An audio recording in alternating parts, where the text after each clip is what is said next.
Sueñas el príncipe azul, nena chiquita eres tú, luna de queso tendrás, donde la luna saldrá.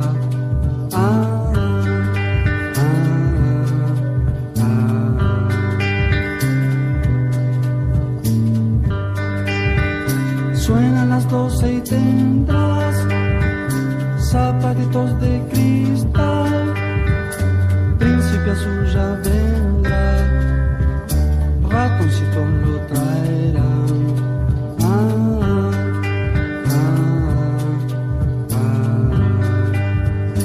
Cuando despiertes del sueño, ya no tendrá luna el cielo, debe buscar ese beso.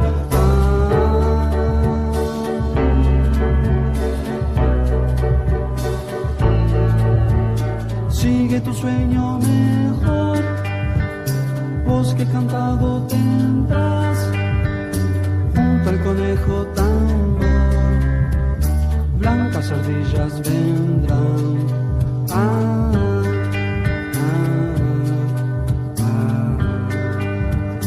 Cuando despiertes del sueño, ya no tendrá luna el cielo, debe buscar ese beso.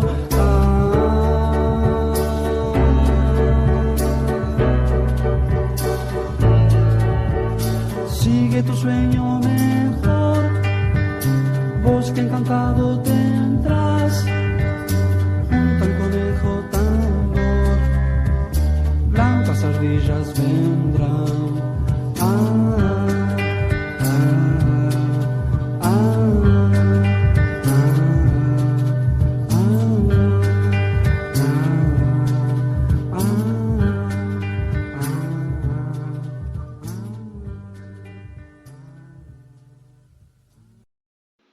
A un grande de la música nuestra como fue el señor Eduardo Mateo. Un Eduardo Mateo cuyo nombre real era Ángel Eduardo Mateo López. Nació el 19 de septiembre de 1940 en Montevideo, Uruguay. Falleció el 16 de mayo de 1990 a la edad de 49 años, también acá en Uruguay, Montevideo. Músico, compositor, cantautor, guitarrista, percusionista. Instrumentos que él tocaba era, aparte de voz, guitarra, percusión, bajo. Grabó para los sellos Trova, Sondor, Clave de la Planta, Ayuí, Tacuabé, Orfeo. Y muchos artistas uruguayos tienen su origen y hablan muy bien del señor Eduardo Mateo, como Horacio Buscaglia, Dayan Denoir, Rubén Rada, Urbano Moraes, Jorge Trasante, Jaime Ross, Fernando Cabrera, Mariana Ingol, Estela Mañone, Hugo Fatoruso, Osvaldo Fatoruso. Todos ellos dicen que Mateo fue una de las claves más importantes que tuvo la música que hoy por hoy se toca acá en el Uruguay. Antes de meternos en el tema de Mateo, les quiero decir que el lunes el programa va a salir un poquito más tarde. Va a salir alrededor de las 16 horas, porque fuimos invitados anoche a la grabación del programa de SICAM, Centro Interinstitucional del Adulto Mayor. Ellos tienen un programa que se graba los lunes y se emite por Radio Uruguay los sábados a las 8 horas.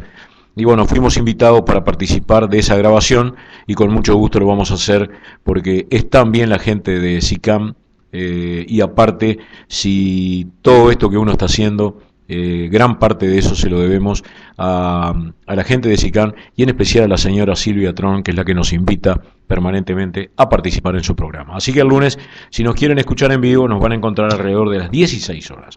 Metiéndonos en tema, Ángel Eduardo Mateo López, músico y compositor uruguayo, fue uno de los grandes representantes de la música popular en nuestro país. Arrancamos, por supuesto, con un clásico de Eduardo, que fue Príncipe Azul. Compuso gran cantidad de canciones, candombes, baladas y bossa novas como solista o junto a otros importantes artistas y conjuntos, entre los que cuentan Rubén Rada, Horacio Buscaglia, Estela Mañone y El Quinto. Es considerado como uno de los principales precursores de la fusión de candombe, rock y otros géneros que sería popularmente denominado candombe beat. En el año 1958 formó la agrupación O Banda de Orfeo. Esta fue integrada por Arnoldo Schuster, guitarra acústica, Chiquito Facal, pandero, tambor y voces, Hugo Cheché Santos, tam tam, zurdo y voces, Víctor Villarreal, afuché y maracas, y Eduardo Mateo, cavaquinho. Mateo además arreglaba las voces y lideraba el grupo. Ensayaban lunes, miércoles y viernes, y su repertorio consistía básicamente en canciones de Os Demonios da Garoa, grupo muy popular en Brasil en esa época. Durante 2 años tocaron en la calle, en cumpleaños y en fiestas, y eran con frecuencia invitados para tablados en carnaval. Por aquella época tocaron Os Demonios da Garoa en Montevideo e invitaron a O Banda de Orfeo para que tocasen con ellos. Luego del recital, en el que llegaron a tocar las 2 agrupaciones juntas, les dejaron varios de sus instrumentos de regalo. En 1960, durante el apogeo de O Banda de Orfeo, Mateo se ennovió con Nancy Charquero, una vecina 2 años menor que él. Para esa época, el grupo había evolucionado y cambiado en parte su sonoridad y repertorio hacia una música brasileña de mayor actualidad y hacia el bolero. Eduardo tocaba la guitarra acústica, mientras que Arnoldo Schuster la eléctrica y el bajo.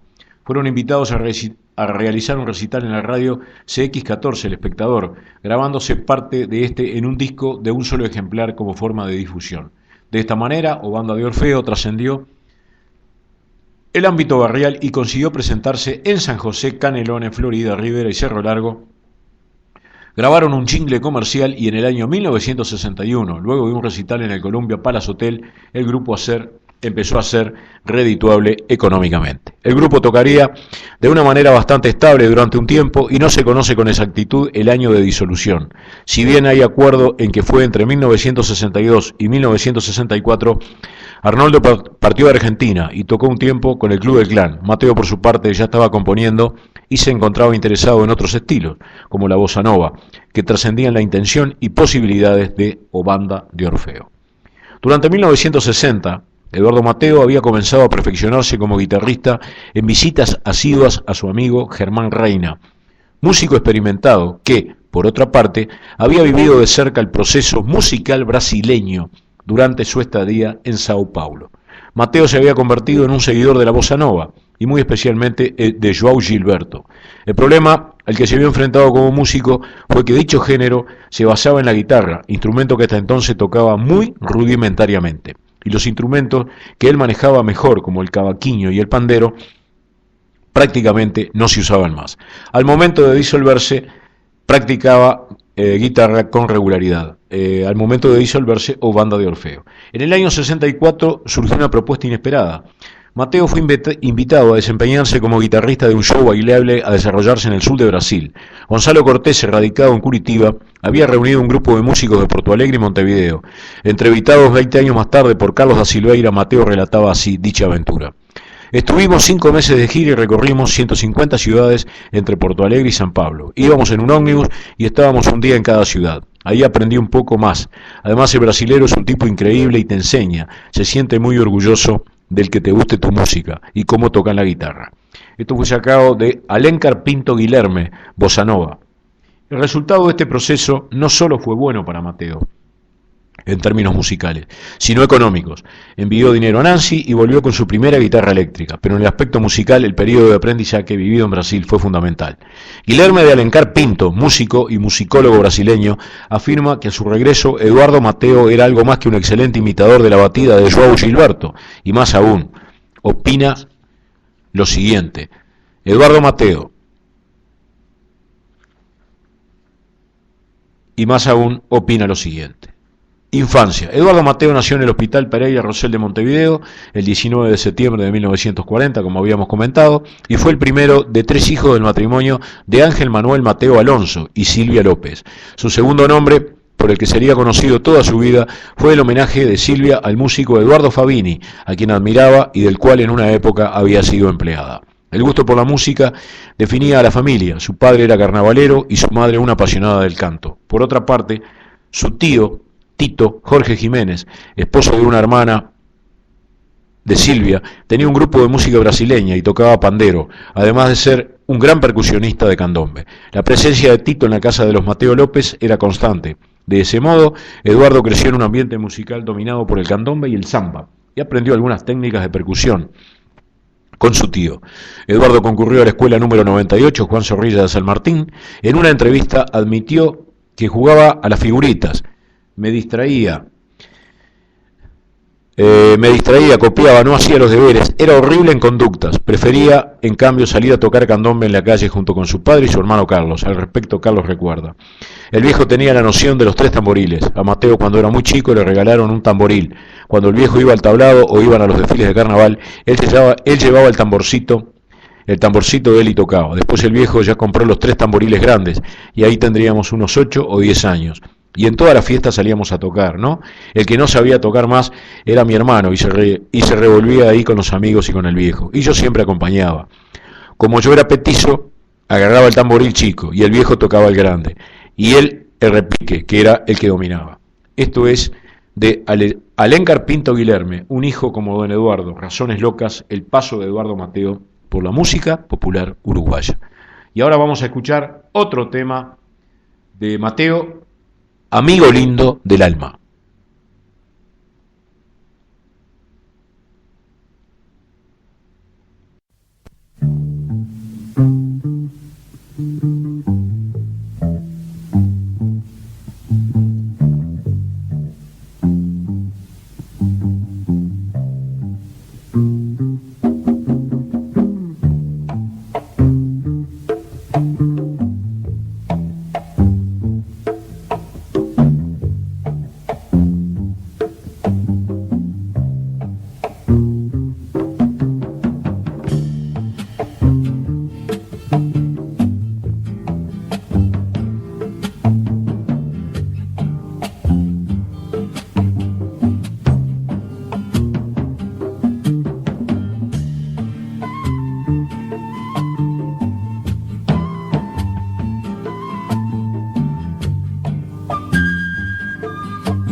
habíamos hablado en el primer blog de la integración de Eduardo Mateo en el primer grupo que tuvo, que fue Banda de Orfeo, donde hizo una gira por Porto Alegre.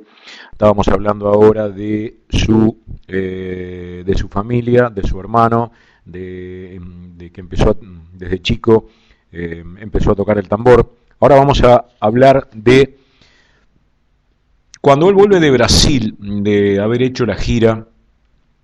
Comenzó a ser más conocido en el ambiente musical nuestro. Tocó y aprendió de Ilso Prestes, guitarrista brasileño de samba y bossa nova. Acompañó nada menos ni nada más que a Maisa Matarazzo en vivo y comenzó a frecuentar el Hot Club de Jazz de Montevideo, donde tocó, por ejemplo, con Hugo Fatoruso, Rubén Rada, Manolo Guardia y Federico García Vigil. Paralelamente comenzaba a gestarse en el Uruguay la génesis de su rock vernáculo. Hacia la mitad de la década de los 60, los grupos fueron cambiando de género en la medida que el público también lo hacía. De esta manera, podía una orquesta de covers soportar el paso del tiempo. Los grupos que antes se dedicaban a la bossa nova, el charleston y el tango, pasaron por ejemplo a tocar boleros, material del Club del Clan, twist, calipsos y versiones de la bamba. Tampoco Banda de Orfeo fue ajeno a ese fenómeno, cambiando progresivamente su estilo y los géneros que abarcaba, hasta su disolución por causas ajenas a cualquier tipo de anacronismo. Cuando Arnoldo Schuster regresó a Montevideo, se incorporó a los Martin Brothers, otra banda de covers del nuevo tipo, y al poco tiempo lo dejó para unirse a un grupo junto a Rubén Rada y Gervasio Espano. Por su parte, Miguel Caramelo Matos, también salido de los Martin Brothers, formó los Five Fingers, integrado por Walter Cambón guitarra, Roberto Schettini piano, Eduardo Daluz voces, un baterista apodado Migliaccio y Miguel Caramelo Matos contrabajo. Su repertorio consistía en rock and roll y twist. En el año 64 el fenómeno de los Beatles llegó al país y en ese momento dominó toda la escena musical. Al poco tiempo de su regreso de Brasil, Mateo fue convocado por Miguel Caramelo Matos para integrar Los Malditos. La banda mantenía de los Five Fingers a Cambón y Matos. Este último tocaba ahora el bajo eléctrico. Y entre los nuevos integrantes se encontraban Eduardo Mateo como segunda guitarra, Carlos Castro en batería y Ernesto Soca en piano eléctrico. La canción inicial del grupo fue I Should Have Now Better de Lennon McCartney, seguida por otras también de los Beatles, que constituían, según Matos, el 90% de su repertorio. Este fenómeno, intensificado por el éxito de los Shakers en Argentina, provocó que las bandas de ese estilo tuvieran una retribución comercial casi asegurada. Los Malditos tocaban todas las semanas en muchos lugares del país y eran invitados por radios y canales de televisión. Matos comenzó, por ejemplo, que en una sola actuación podía ganar, contando solamente su parte, no el pago a la banda entera, casi 4 veces lo que su padre ganaba en un mes de trabajo. Eduardo Mateo, si bien no tenía razones para quejarse tocando con los Malditos, seguía inclinado completamente hacia la bossa nova. De hecho, The Beatles no lo convencieron hasta la publicación de Revolver en el año 1966. Mateo tenía a su cargo la parte armónica de la banda y profundizaba en los arreglos. Según Matos, la presencia de Mateo era lo que los hacía sonar diferentes. En el año 65, luego de una serie de recitales junto a Los Gatos, agrupación de Gastón Dino Ciarlo, denominada La Cueva del Gato Maldito, tocaron un tiempo en Buenos Aires e interesaron a CBS, que intentaba competir con EMI, la cual tenía un éxito enorme con los Shakers. Todo quedó preparado para que grabasen su primer sencillo, un cover de los Beatles, pero el día agendado para la grabación los integrantes llegaron tarde, la sesión se canceló y volvieron sin el contrato, a punto de ser firmado a Uruguay. Tras este incidente decidieron cambiar de nombre por The Nikes y lograron grabar con Sondor esta vez canciones propias, aunque todavía en inglés. Eduardo Mateo, que escribía sus canciones en castellano, no asistió a la grabación.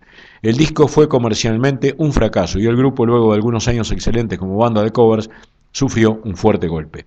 El suceso no preocupó demasiado a Mateo, que ya se encontraba muy poco interesado en el trabajo del grupo. Seguimos con el señor Eduardo Mateo y ahora vamos a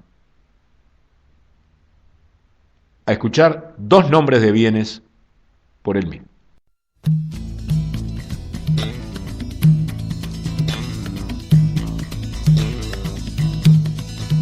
Guarda con el nombre de los bienes, lleva arco y flecha en querubín y pasiones con mirar inerte, menos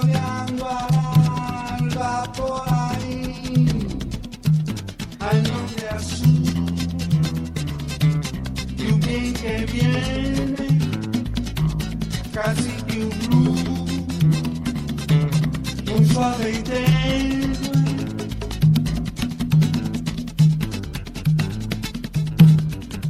Ojo, miren que sabe el abuso del calor de amores para dominante, intrépido e incluso no se sabe cuándo él va a entrar al nombre azul y un bien que viene, casi que un blues, muy suave y tenue. Mírenlo volar por el sendero, como un señor del tiempo, bien vestido y bien de nuevo. Salúdenlo, salúdenlo, yeah. Ojo, miren que sabe abuso del calor de amores para dar, dominante, intrépido e incluso no se sabe cuándo él va a entrar al nombre azul y un bien que viene, casi que un blues, muy suave y tenue. Mírenlo volar por el sendero, como un señor del tiempo, bien vestido y bien de nuevo. Salúdenlo, salúdenlo, yeah. Salúdenlo.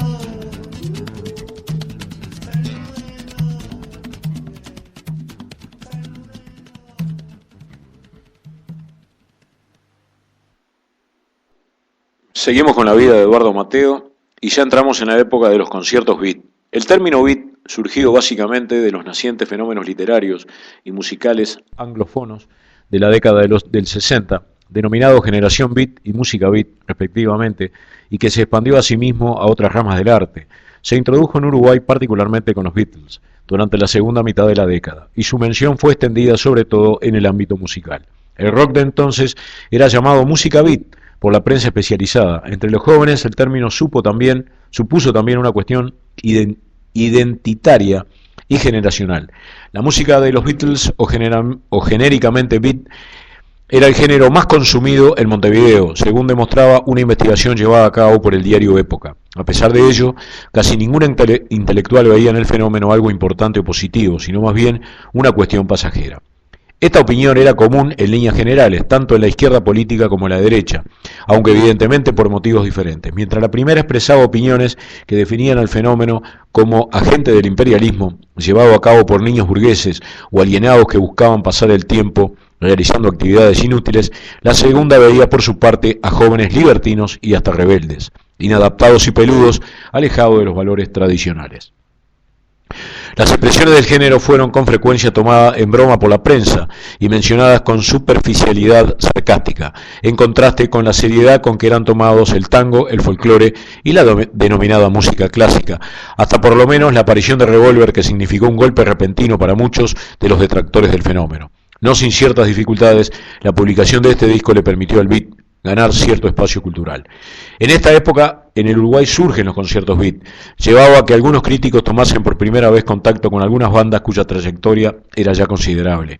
La idea provino del Círculo Juvenil de Teatro, con Ernesto Bernardo Bergeret, e incluyó en su gestación a Enrique Kiesevich, Andrés Neumann y Dayan Denoir. La intención inicial era generar una conmoción suficiente como para sacar del pedestal a lo erudito y ascender socialmente el beat a la categoría de arte, para lo cual realizaban una mezcla de diferentes géneros musicales y disciplinas artísticas, entre las que, junto con la música, destacaban el teatro y el aspecto histriónico. El ciclo se caracterizó por la irreverencia desde el momento mismo de elegir los lugares de actuación. Los impolutos Teatro Solís y Teatro Odeón. La viñeta de apertura solía ser la siguiente. Bergeret entraba al escenario, que sin telón de fondo dejaba expuesta toda la utilería del teatro, con un estuche de guitarra. Se paraba, extraía del estuche un cráneo, y con el brazo tendido y el cráneo apoyado sobre la palma proclamaba en tono solemne, "To beat or not to beat, this is the question". Todo esto es de Alencar Pinto Guilherme, los conciertos beat. Estamos repasando la vida de Mateo, pero también estamos repasando la vida de los 60, lo que era la música nuestra uruguaya. Vamos a quedar acá con lo de Eduardo Mateo, nos vamos a despedir con Canción para Renacer de Eduardo Mateo y les digo, feliz fin de semana, disfruten y que la pasen de la mejor manera posible. Y gracias como siempre por estar ahí. Recuerden que el lunes estamos alrededor de las 16 horas para que nos puedan escuchar en directo. Chao.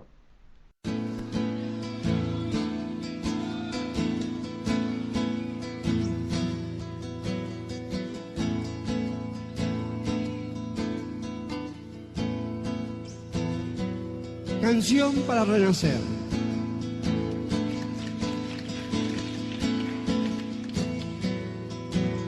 Cuando el verde del musgo vuelva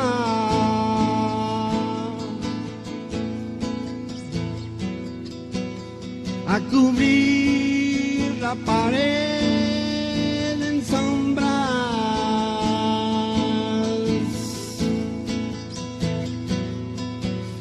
he de andar con el fresco tenue que ya he encontrado, he de traerte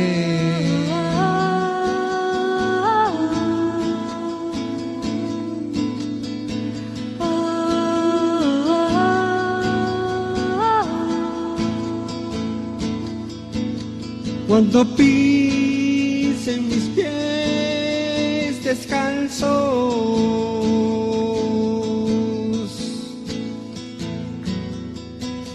donde el sol se quedó caliente,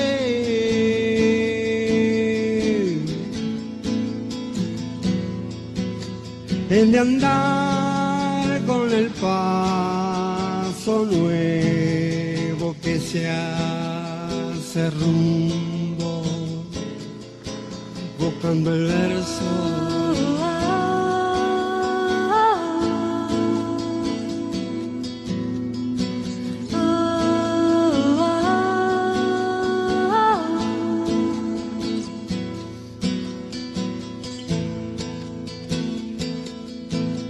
Cuando bese de nuevo el viento a los pastos que están creciendo, he de ir a correr los campos y en pos del tiempo que me ha llevado.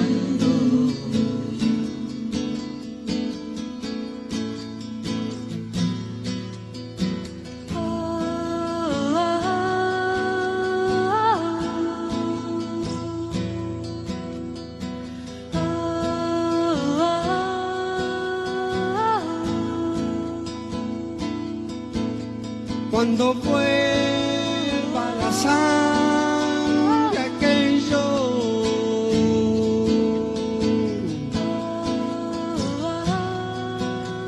y de pronto quedé despierto,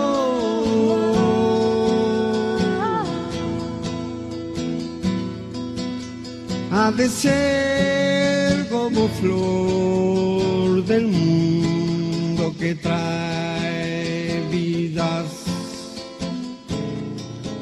desde la muerte.